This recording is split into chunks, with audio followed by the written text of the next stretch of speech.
नमस्कार साथियों, स्वागत करते हैं आपका प्रकाश क्लासेस में। आज हम लोग चर्चा करेंगे उस नोटिफिकेशन को लेकर जो सीटेट ने अभी जारी किया है 14 तारीख के लिए। सीटेट दिसंबर 2021 सीटेट का जो हमारा एग्ज़ाम है वो 16 दिसंबर से यानी कि कल से स्टार्ट हो रहा है और 13 जनवरी तक चलने वाला है। और इसके सापेक्ष एक सीटेट ने नोटिफिकेशन जारी किया है 14/12 के लिए, यानी कि 14 दिसंबर को परीक्षा से ठीक 2 दिन पहले। अब इस नोटिफिकेशन से बच्चों में हलचल सी मच गई है, एक शोर शुरू हो गया है कि क्या है ये नोटिफिकेशन। और इस नोटिफिकेशन में सबसे ज़्यादा ज़रूरी चीज़ें क्या हैं, उन्होंने दे दिया है कि नॉर्मलाइजेशन करेंगे हम। ठीक है, नॉर्मलाइजेशन क्या होता है इसे भी हम लोग समझेंगे, वीडियो के अंत तक बने रहिएगा। तो देखिए, सबसे पहली चीज़ ये है कि आपको घबराने की बिल्कुल ज़रूरत नहीं है, क्योंकि जो नोटिफिकेशन आया है उसमें कोई ऐसी चीज़ नहीं लिखी है जो आपके लिए नुकसानदायक हो। ठीक है, तो आप लोग अपनी तैयारी में लगे हुए हैं, मेहनत के साथ लगे रहिएगा, लेकिन इस वीडियो को देखकर तब एग्जाम में जाइएगा, जिससे आपको थोड़ी सी समझने में आसानी हो जाए।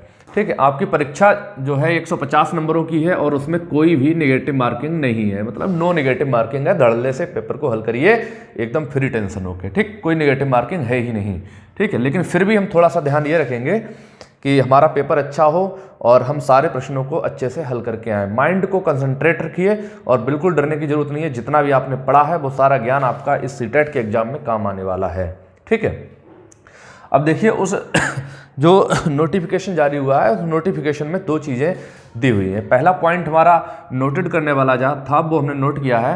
पहला पॉइंट उसमें लिखा था डिफ़िकल्ट लेवल्स ऑफ क्वेश्चंस, मतलब प्रश्नों के कठिनाई का स्तर। जो प्रश्नों के कठिनाई का स्तर होगा वो जितनी भी शिफ्टें होंगी, यानी कि हमारी परीक्षा जो है 16 दिसंबर से चलेगी और 13 जनवरी तक।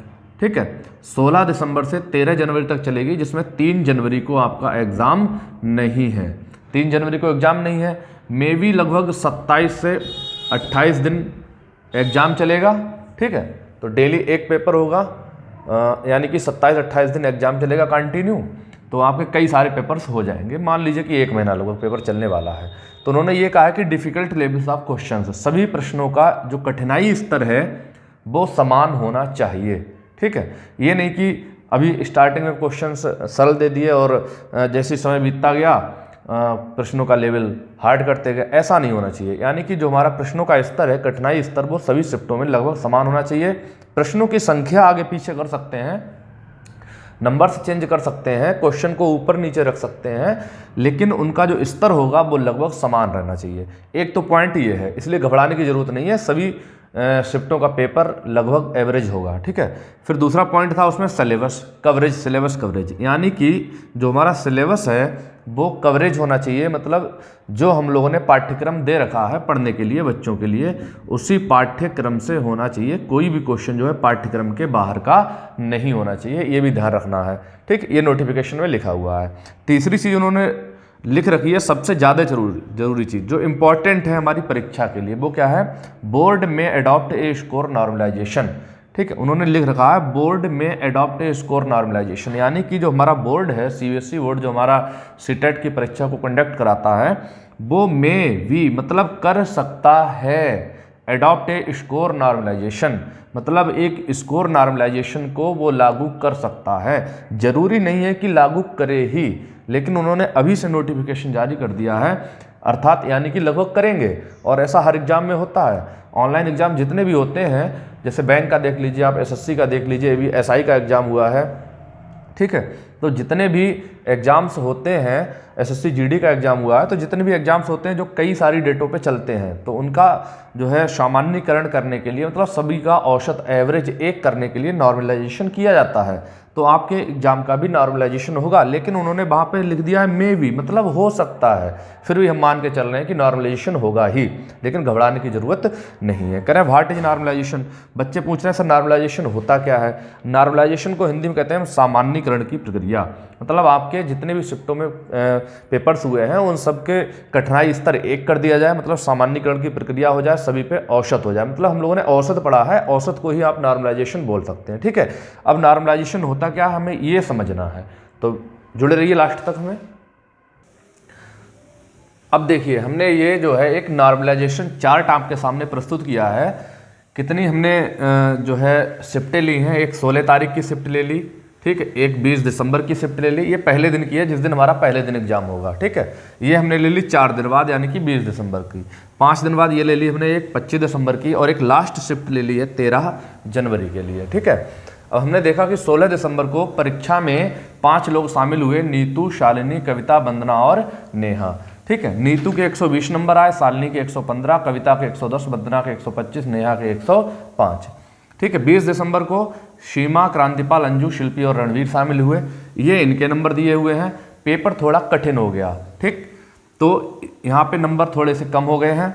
फिर हमने 25 दिसंबर की शिफ्ट देवी कि 25 दिसंबर को एग्जाम थोड़ा सा और टफ आया, तो इसमें जो बच्चे शामिल हुए आरती, रुचि, मीना, निवेदिता और सुमन, ये इनके नंबर दिए हुए हैं, ठीक है। और 13 जनवरी को जो लास्ट शिफ्ट हुई है, ये हमने देखा कि परीक्षा जो है सारी शिफ्टों से कठिन आई, तो इस दिन बच्चों के नंबर आए हैं राजू, रामनिवास, वर्षा, निशी खान और सादिया, ये बच्चे शामिल हुए हैं और इनके ये स्कोर बोर्ड दिए हुए हैं, ठीक है। तो पहली शिफ्ट के जो बच्चे हैं इनका हमने एवरेज निकाला, नॉर्मलाइजेशन क्या है, इनका एवरेज निकाला है, इनका एवरेज आ गया 115 अंक, ठीक। हालांकि इनके 120 थे, इसके 115 थे, इसके 110, 125, 105, लेकिन सबका जो औसत निकाला तब आया 115, ठीक है। 20 दिसंबर की शिफ्ट का औसत निकाला, आ गया 107, और 25 दिसंबर की शिफ्ट का आया 101.6, और 13 जनवरी का जो आया है वो आया 95.8, ये इनका एक औसत आ गया। अब नॉर्मलाइजेशन कैसे होगा, ये सभी शिफ्टों के अलग अलग नंबर दिए हुए हैं, ठीक है। अब हमारी सीटेट जो परीक्षा कंडक्ट कराती है सीबीएसई बोर्ड, वो क्या करेगा, वो 2 कंडीशनें लागू कर सकता है। यहाँ पे 2 कंडीशनें, पहली कंडीशन क्या होगी, वो चाहे तो इन सबका एक एवरेज निकाल ले, ठीक। जितनी भी शिफ्टें हमारी हुई हैं 16 दिसंबर से लेकर 13 जनवरी तक जितनी भी शिफ्टें हुई हैं, चाहे तो इन सबका एक एवरेज निकाल ले। तो इन सबका अगर हम एवरेज निकालेंगे 115, 107, 101.6 और 95.5 का, तब आएगा 104.85, ठीक है, 104.85, ये इनका एवरेज आ गया है सभी शिफ्टों का। अगर जितना एवरेज आया है, पहली कंडीशन तो ये हो गई, तो अब क्या किया जाएगा कि 104 नंबर के बराबर इन सभी बच्चों के नंबर कर दिए जाएंगे। जैसे कि पहली शिफ्ट हमारी 115 थी, 115 से 104 पे आएंगे हम, तो हमारे लगभग हम देखेंगे कि 10.5 नंबर, 10.15 नंबर इन बच्चों के कम हो जाएंगे। तो 10 नंबर जो है, 10 मान लेते हैं मोटा मोटा हम कि 10 नंबर इनके कम हो गए, एवरेज में ही 10 कम हो गए हैं, तो जितने भी बच्चे हैं सबके 10-10 नंबर कम हो जाएंगे यहाँ पे, ठीक है। इसके भी 10 कम हो जाएंगे, इसके भी 10 कम हो जाएंगे, ठीक।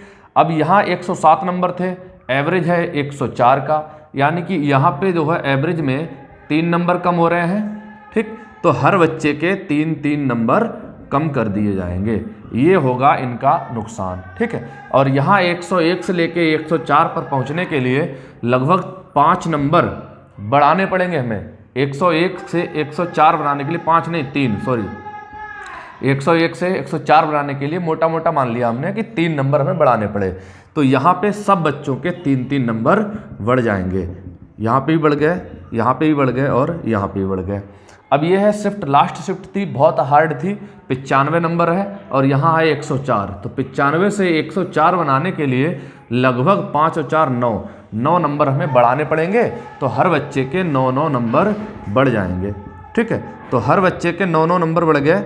तो हमने ये देखा कि जो सरल पेपर था, नीतू 120 क्वेश्चन करके आई, उसके बावजूद भी इसके नंबर कितने रह गए, 110 नंबर रह गए। शालिनी 115 करके आई, उसके बावजूद भी 10 नंबर कम हो गए, कितने रह गए, 105 नंबर रह गए। और यहाँ पे हमने देखा कि आरती जो है 25 दिसंबर की शिफ्ट में 110 नंबर करके आई, 3 नंबर बढ़ गए इनके, कितने हो गए, 113। राजू जो है 100 क्वेश्चन करके आए, फिर भी परीक्षा टफ होने की वजह से इनके नंबर कितने हो गए, 109। ये होता है नॉर्मलाइजेशन का फ़ायदा।